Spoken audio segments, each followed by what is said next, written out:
Welcome everybody to another episode of Sports Data PC. And when I say PC, I mean podcast. Week 5, midway point through the season. I've been excited. I'm now starting to think that there are some things they could change for this to last. I do believe it is gonna last, but just a couple things, like expansion and new players, and expansion is very important. They gotta go to cities that fans are gonna come to. I'm hearing that some fans or certain television ratings aren't as high as you think they are, but in certain places, like there's a high volume of crowd and attendance. So it's like, keep that thing going. If they're showing up, keep that going. For the ones that are not showing up, you might have to leave and go somewhere else. I'm just saying that'll keep the league alive. It's just having teams having teams in places where fans are gonna show up. That's all I'm saying. But other than that, week 5, first game we had is Seattle at Houston. That was a good game.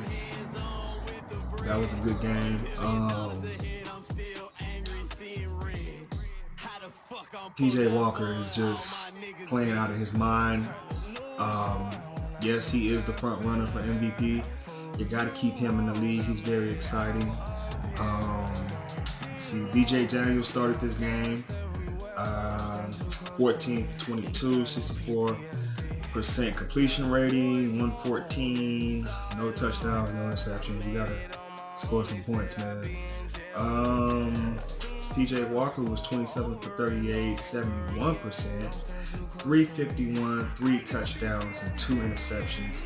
Not that bad. That's what I'm talking about, man. He's balling, he's putting numbers up, and he's out there playing that game at the highest level, man. He's making the XFL exciting.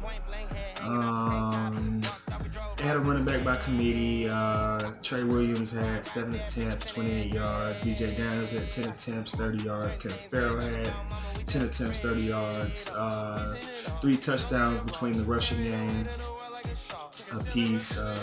2 touchdowns by Butler on Houston. Cam Phillips scored again. I think he's up to like 7, 8 TDs this season. Good job on that part. Receivers, no receiving touchdowns for Seattle. Cam Phillips had 13 targets, 10 receptions, and 122 yards and 2 touchdowns. Very good, dominating game. It was a very kind of high-scoring game. It was 32-23, Houston. But it's a good game. Not gonna complain. Next, we got New York Guardians at the Dallas Renegades. My boy came to play today. New York stole this one, 30-12. I don't know what's going on with the Renegades. Had high hopes for them. Not doing so good, man. Especially without Landry Jones back. Is Landry Jones even really that good? Overall, Luis Perez for New York was 16 for 30, 53%, 229, a touchdown and an interception. He was okay. My boy Mikael McKay had 7 targets, 3 receptions for 67 yards. Leading receiver was Pearson, had 6 targets, 5 receptions, and 95 yards and a touchdown. So they did okay on offense. I'm not saying they did horrible. On offense for the Renegades, they didn't really produce much. They need to get some big playmakers up in there.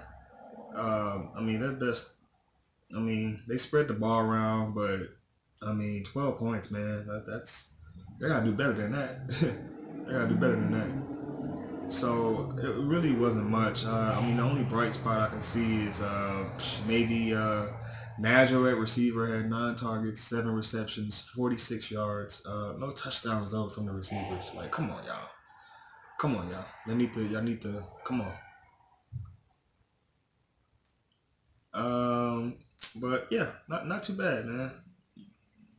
Next game we have is the St. Louis Battlehawks versus the DC Defenders. DC was back home. With that good crowd they got.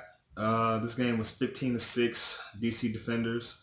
Very close. I was actually looking forward to seeing the St. Louis Battlehawks win this game, but you know, DC wanted it more. I guess a bright spot was in the rushing game. Presley had 15 attempts, 107 yards, no touchdowns. Look, I'm the type of guy that if you getting more than 100 yards in a game, you gotta at least get a touchdown. That's all I'm saying. But that was one of the bright spots. Tyree Jackson started this game. He was 9 for 14, 39 yards, touchdown, no interception. So they really kind of just ran the ball this game.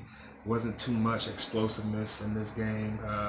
Kyrie Lee had 3 targets, 3 receptions, 14 yards, and a red zone touchdown. As for the Battlehawks, Matt Jones came to play, had 13 attempts, 70 yards, no touchdown. The lack of explosiveness in these offenses. We got to get some playmakers. Jordan Ta'amu was 15 for 25, 174, no touchdowns. So this is the first game I actually seen where he kind of got shut down. He's been doing good the first 4 weeks.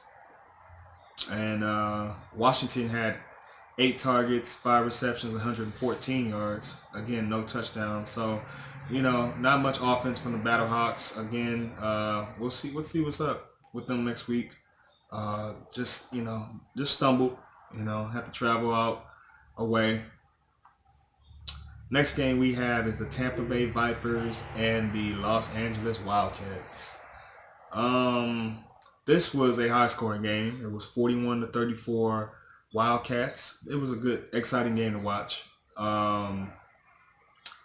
Josh Johnson did pretty good. He was 20 for 36, 288, 4 touchdowns and interceptions. Not bad.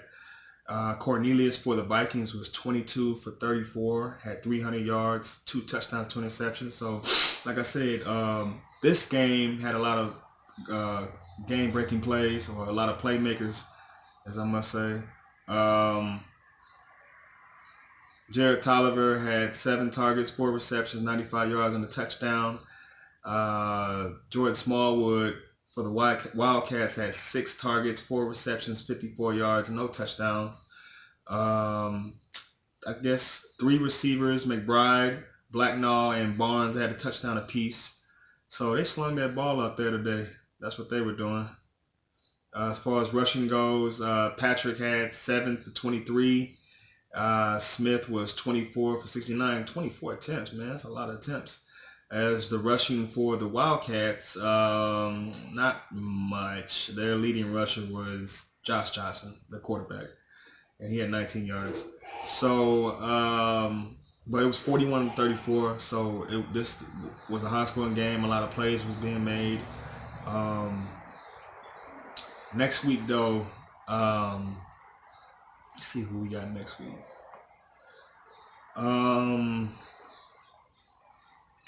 Houston goes to New York. That could be a trap game. I can see that being a trap game. I really can. Houston's 5-0. They're the only undefeated team right now. So, yeah. St. Louis goes to Tampa Bay. That could be a trap game. We'll see. Dallas Renegades versus DC. This is a game Dallas needs. I don't even know if they're going to get it. DC defenders are very good at home. So we will see. And last game for next week will be the LA Wildcats at the Seattle Dragons. This probably should be a good game. It's the last game of it. It's the night game. This should be a good game. Seattle's home again. They too have a great crowd. So I'm looking forward to seeing that one. And hope all of you get an opportunity to catch some of this XFL. That's all I have for you today. Sports State of PC. Don't forget to hit that subscribe button.